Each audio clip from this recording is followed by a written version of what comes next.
વાત કરીએ તો ગુજરાત સરકારે વિધાનસભામાં સમાન નાગરિક સંહિતા બિલ 2026 રજૂ કર્યું, જે 7.5 કલાકની ચર્ચા બાદ બહુમતીથી પસાર થઈ ગયું।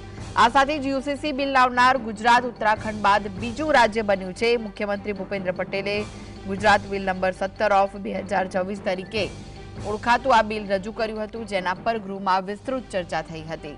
કોંગ્રેસે ચૂંટણી આવતા બિલ ઉતાવળેથી લાવવામાં આવ્યું હોવાનો આરોપ કર્યો। મતદાન સમયે કોંગ્રેસે પ્રવર સમિતિને મોકલવાની માંગ કરી વોકઆઉટ કર્યું હતું।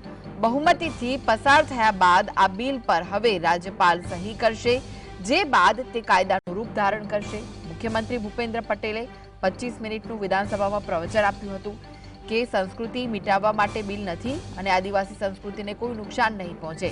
મહિલાઓ અને બાળકોના ન્યાયની વાત બિલમાં આવરી લેવામાં આવી છે। તમામ પાસાઓની ચર્ચા બાદ આ બિલ લાવવામાં આવ્યું છે। મુખ્યમંત્રી ગૃહમાં યુસીસી બિલ રજૂ કરતા જ સત્તા પક્ષમાંથી જય શ્રી રામના નારા લગાવવામાં આવ્યા હતા।